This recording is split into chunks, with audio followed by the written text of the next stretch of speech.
प्रिय विद्यार्थियों, नमस्ते बच्चों। आज हम कक्षा 12th अनिवार्य हिंदी में बाजार दर्शन भाग 4 नामक निबंध पढ़ेंगे, जिसके लेखक जैनेन्द्र कुमार हैं। बच्चों, इस पाठ में बताया गया है कि बाजार की सार्थकता क्या है, अर्थात हमारी आवश्यकता के समय काम आना ही बाजार की सार्थकता है।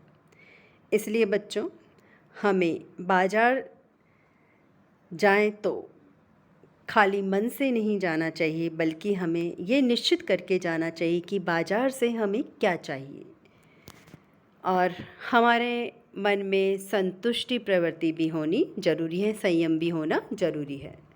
बच्चों, अब आगे। पड़ोस में एक महानुभाव रहते हैं जिनको लोग भगत जी कहते हैं। चूरण बेचते हैं। वह काम करते जाने उन्हें कितने बरस हो गए, लेकिन किसी एक भी दिन चूरण से उन्होंने 6 आने पैसे से ज़्यादा नहीं कमाए।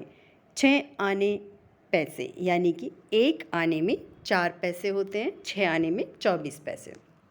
चूरण उनका आसपास सरनाम है, अर्थात प्रसिद्ध नाम है और खुद खूब लोकप्रिय हैं और खुद को भी प्रसिद्धि प्राप्त है। कहीं व्यवसाय का गुर पकड़ लेते, व्यवसाय सीख लेते, बिजनेस सीख लेते और उस पर चलते तो आज खुशहाल क्या माला माल होते, बहुत पैसा उनके पास होता। क्या कुछ उनके पास नहीं होता। इधर 10 वर्षों से मैं देख रहा हूँ उनका चूरण हाथों हाथ बिक जाता है और उनका चूरण है इतना ज़्यादा प्रसिद्ध है कि वो जैसे ही चूरण बेचने के लिए निकलते हैं साथ के साथ बिक जाता है। पर वह न उसे थोक देते हैं न व्यापारियों को बेचते हैं, ना तो वो उसे थोक देते हैं ना व्यापारियों को बेचते हैं, अर्थात वो उसमें संतुष्ट होते हैं। वो है 6 आना, क्योंकि उसमें ही उनका गुजारा हो जाता है, उससे ज़्यादा वो कुछ बिजनेस नहीं करना चाहते। पेशगी ऑर्डर यानी कि अग्रिम राशि कोई नहीं लेते। कोई पहले से ही उन्हें राशि देकर और ऑर्डर दे तो वो भी नहीं लेते। बंधे वक्त पर यानी कि एक निश्चित या तय समय पर अपनी चूरण की पेटी लेकर घर से बाहर हुए नहीं कि देखते देखते 6 आने की कमाई उनकी हो जाती है। लोग उनका चूरण लेने को उत्सुक जो रहते हैं, चूरण से भी अधिक शायद वह भगत जी के प्रति अपनी सद्भावना का दे देने के लिए उत्सुक रहते हैं।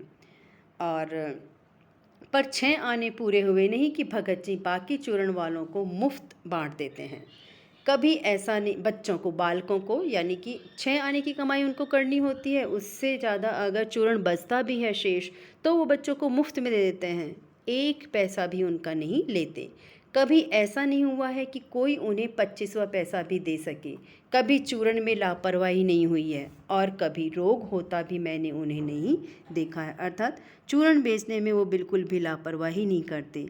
इसके पीछे कौन सा भाव है?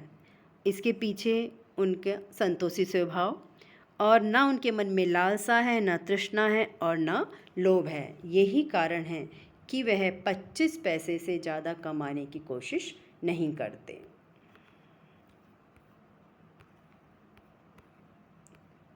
और तो नहीं, लेकिन इतना मुझे निश्चित मालूम है कि चूरण वाले भगत जी पर बाजार का जादू नहीं चल सकता।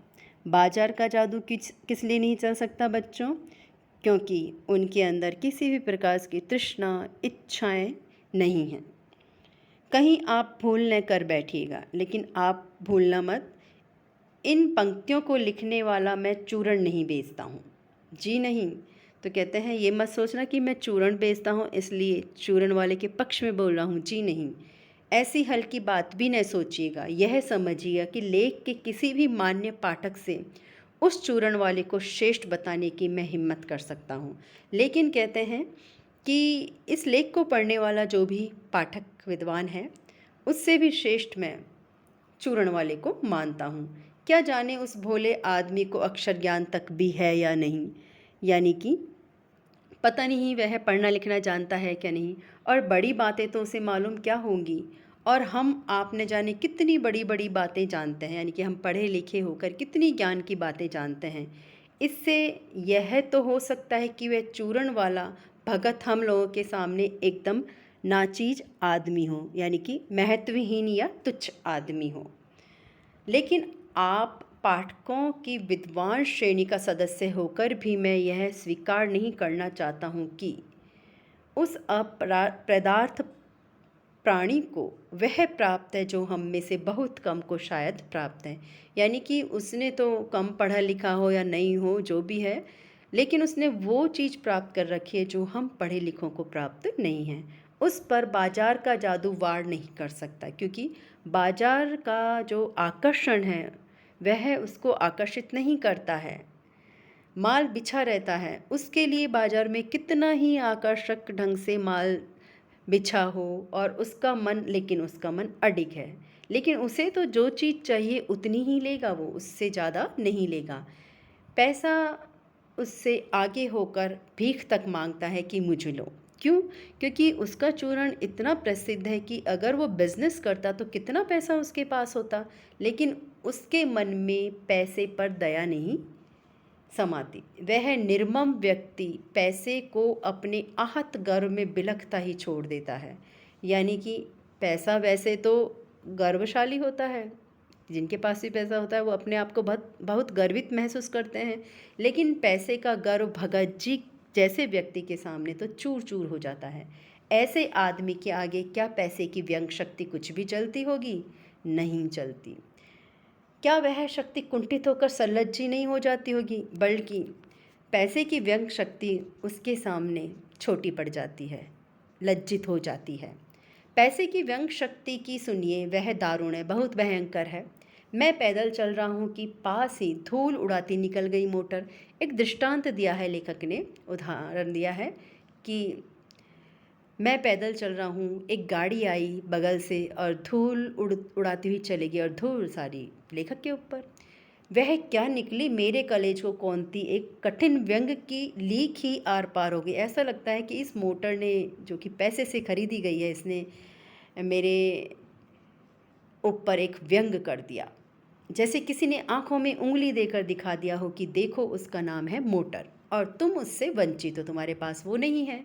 यह मुझे अपनी ऐसी विडंबना मालूम होती है कि बस पूछिए नहीं।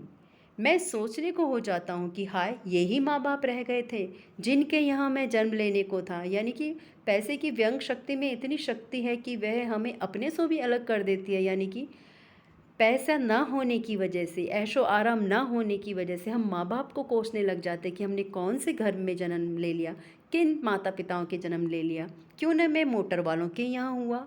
उस व्यंग में इतनी शक्ति है कि जरा से में मुझे अपने सगों के प्रति कृतज्ञ कर सकती है। कृतज्ञ का अर्थ होता है बच्चों एहसान मंद ना होना, एहसान नहीं मानना। तो उनके प्रति एहसान नहीं मानते हम, लेकिन क्या लोक वैभव की यह व्यंग शक्ति उस चूर्ण वाले अकिंचित कर मनुष्य के आगे चूर चूर होकर ही नहीं रह जाती होगी? लेकिन ये व्यंग शक्ति सब पर काम नहीं करती है बच्चों। ये व्यंग शक्ति जो भगत जी जैसे व्यक्ति हैं उन पर काम नहीं करती है। अर्थात जो व्यक्ति अर्थहीन है, अकिंचितकर, यानी कि जिसके पास ज़्यादा कुछ ऐशो आराम नहीं है, सिर्फ आवश्यकता की चीज़ें ही उसके पास हैं, उसके आगे पैसे की व्यंग शक्ति पानी पानी हो जाती है, लज्जित हो जाती है। तो वह क्या बल है, फिर ऐसी कौन सी शक्ति है भगत जी के पास जो इस तीखे व्यंग के आगे ही अजय ही नहीं रहता? यानी कि जो इस पैसे की व्यंग शक्ति के सामने घुटने नहीं टेकता है, हमेशा उसके सामने जीतता है, बल्कि उस व्यंग की क्रूरता को भी पिघला देता है। उस बल को नाम जो दो, पर वह निश्चय इस तल की वस्तु नहीं है जहाँ पर सांसारिक वैभव फलता फूलता है। वह कुछ अपर जाति का तत्व है। अपर जाति का यानी कि दूसरी जाति का। लोग स्पिरिचुअल कहते हैं, आत्मिक, धार्मिक, नैतिक कहते हैं। तो बच्चों आज हम इतना ही पढ़ेंगे, आगे नेक्स्ट डे। धन्यवाद।